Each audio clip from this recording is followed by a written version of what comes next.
السلام علیکم ورحمۃ اللہ وبرکاتہ۔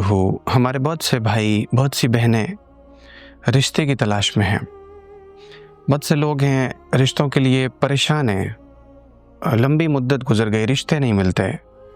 کسی کو رشتے تو ملتے ہیں لیکن مناسب رشتے نہیں ملتے، کسی کو رشتے تو ملتے ہیں لیکن اچھے رشتے نہیں ملتے۔ رشتے نہ ملنے کی سب سے بڑی وجہ یہ ہے کہ جس وقت رشتے مل رہے ہوتے ہیں تو ہم اس وقت اچھے سے زیادہ اچھا رشتہ تلاش کرنے کے چکر میں ہوتے ہیں، بہتر سے بہترین کی تلاش میں ہوتے ہیں، خیر سے زیادہ خیر کی تلاش میں ہوتے ہیں۔ اس وقت جب لڑکے مل رہے ہوتے ہیں لڑکیوں کے لیے تو ہماری کوشش ہوتی ہے کہ نہیں، لڑکا ایسا ہو، ایسا ہو، ایسا ہو، ایسا ہو، ایسا ہو۔ ہمارے پاس صفات کی اتنی لمبی لسٹ ہوتی ہے کہ اس طرح کا ہمیں لڑکا مل نہیں پاتا، اور جب مل نہیں پاتا تو یوں ہماری بچی کی عمر آہستہ آہستہ نکلتی چلی جاتی ہے، اور جب عمر نکلنے لگتی ہے اس وقت مناسب رشتے نہیں ملتے۔ رشتے تو ملتے ہیں لیکن رشتے ایسے ملتے ہیں ہمیں لگتا ہے کہ نہیں، اس سے اچھا رشتہ تو ہمیں پہلے مل رہا تھا، اس سے اچھا رشتہ تو ہمیں پہلے مل رہا تھا، اور ہم اس چیز کی وجہ سے اپنی بچی کا رشتہ نہیں کر پاتے۔ ایسے لوگ جو رشتوں کے لیے پریشان ہیں، میں آج قرآن پاک سے 2 دعائیں آپ کو ہدیتاً پیش کر رہا ہوں۔ آپ اگر ان 2 دعاؤں کا اہتمام کر لیں گے تو آپ کو انشاءاللہ بہت جلد مناسب رشتے ملیں گے۔ اس سے پہلے کہ میں وہ 2 دعائیں پیش کروں، پہلے میں یہ عرض کر دوں کہ آپ جب دعاؤں کا اہتمام کریں، رشتے کی یہ دعا جو میں اس وقت بتانے جا رہا ہوں اس کا اہتمام کریں، یا پھر آپ کسی بھی دعا کا اہتمام کریں، جب آپ دعا کرنے کے بعد اللہ تعالیٰ کو آزمانے لگتے ہیں اور یوں کہتے ہیں کہ میں نے تو دعا کی تھی لیکن قبول نہیں ہوئی، میں نے تو دعا کی تھی لیکن کوئی نتیجہ ہی نہیں نکلا، میں نے تو دعا کیا تھا لیکن کوئی اثر ہی نہیں ملا، بہت سارے لوگ ہیں نا، میں ان سے کہتا ہوں کہ آپ اس دعا کا اہتمام کریں، انشاءاللہ اللہ تعالیٰ آپ کی پریشانی کو دور فرمائیں گے۔ تو وہ پوچھتے ہیں کہ کتنے دن دعا کا اہتمام کرنا ہے؟ بھئی یہ سوال ہی غلط ہے کہ یہ دعا کا اہتمام کتنے دن کرنا ہے۔ آپ اس یقین کے ساتھ دعا کا اہتمام کریں کہ میں 1 مرتبہ دعا کروں گا اور اللہ میری دعا کو قبول کرے گا۔ آپ پوچھتے ہیں کہ کتنے دن دعا پڑھنی ہے؟ ایک تو بات یہ ہے کہ دعا پڑھی نہیں جاتی، دعا تو مانگی جاتی ہے۔ جب آپ دعاؤں کو پڑھیں گے کہ ہم نے پڑھ لیا تو دعا کی برکت حاصل ہو گئی، ایک رسم پوری ہو گئی، لیکن جو دعا کی اصل روح ہے وہ یہ ہے کہ دعا مانگی جائے۔ تو جب بندہ دعا مانگے تو پھر وہ جلد بازی نہ مچائے، وہ یوں نہ کہے کہ میں نے تو دعا کی تھی مگر قبول ہی نہیں ہوئی، اور کتنے دن مجھے دعا پڑھنی ہے؟ یہ تو بیکار کی بات ہے۔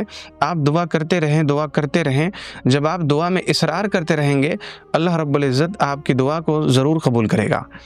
تو پہلی دعا یہ وہ دعا ہے جب حضرت موسیٰ علیہ السلام مدین تشریف لے گئے اور وہاں پر آپ کو ٹھکانے کی تلاش تھی، رشتے کی تلاش تھی، روزی کی تلاش تھی۔ اس وقت حضرت موسیٰ علیہ السلام نے اللہ تعالیٰ سے دعا کی، رب انی لما انزلت الی من خیر فقیر، رب انی لما انزلت الی من خیر فقیر، رب انی لما انزلت الی من خیر فقیر۔ اے اللہ، آپ جو کچھ بھی خیر نازل فرمائیں میں اس کا محتاج ہوں۔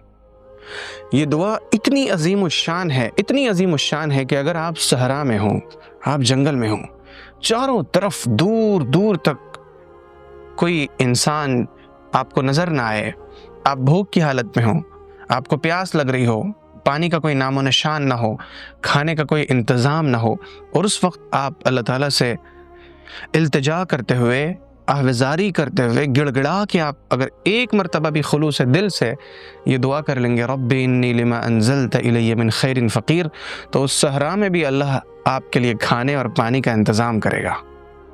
میرا تو بار بار کا تجربہ ہے اس دعا کے تعلق سے۔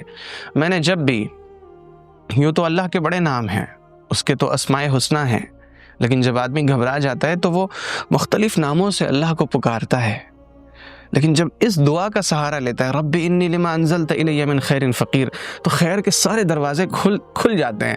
وہ الفتاح دروازوں کو کھول کے پھر ایسی برسات کرتا ہے نعمتوں کی، آپ وَإِن تَعُدُّوا نِعْمَةَ اللَّهِ لَا تُحْصُوهَا، اگر ان نعمتوں کو شمار کرنا چاہیں نا، آپ نہیں گن سکتے، آپ شمار کر ہی نہیں سکتے۔ تو یہ ہے پہلی دعا، آپ یقین و اخلاص کے ساتھ اس دعا کو پڑھیں نہیں بلکہ اس دعا کے ذریعے دعا مانگیں، رب انی لما انزلت الی من خیر فقیر۔ اب آپ یہ سوال نہ کیجئے کہ میں کتنے دن دعا کروں جو اللہ مجھے رشتے عطا کرے گا۔ آپ کا خلوص جس دن اللہ کو پسند آ جائے گا، انشاءاللہ اس دن آپ کو رشتے مل جائیں گے۔ پہلی دعا یہ۔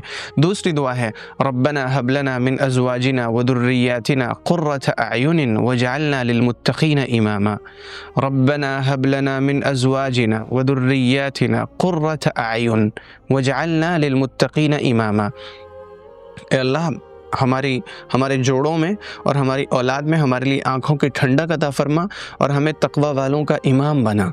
تقوی والوں کا امام بنا یعنی متقیوں کا سردار بنا، یعنی میرے گھر میں رہنے والے لوگ تقوی والے ہوں اور میں ان کا سردار رہوں۔ تو جب آپ اس دعا کے ذریعے سے دعا کریں گے، اللہ رب العزت آپ کو جب جوڑے میں آنکھوں کی ٹھنڈک دے گا تو ظاہر سی بات ہے کہ پہلے وہ جوڑے عطا کرے گا۔ آپ کو جو رشتے نہیں ملتے وہ رشتے آپ کو ملیں گے، اور پھر ان رشتوں میں آپ کو آنکھوں کی ٹھنڈک ملے گی۔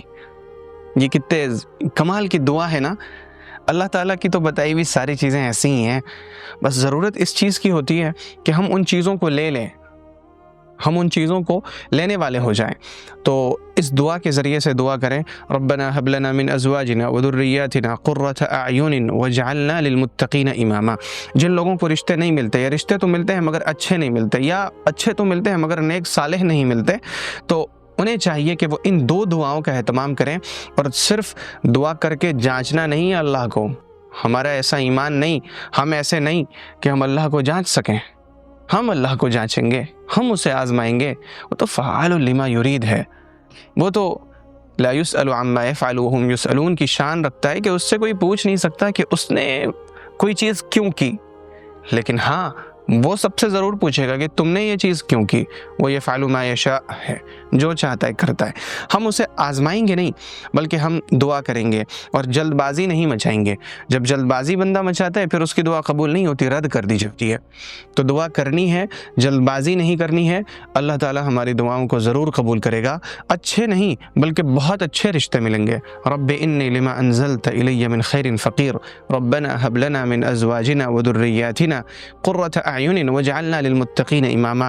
اور جب آپ کو رشتے مل جائیں تو ہماری اس ویڈیو کو نہ بھولیں، اس ویڈیو پہ آ کے کمنٹ ضرور کیجیے گا کہ مجھے ان دعاؤں کی برکت سے رشتے مل گئے، اور مجھے امید ہے کہ انشاءاللہ اگر آپ مناسب رشتے کی تلاش میں ہیں تو آپ کو رشتے ضرور ملیں گے۔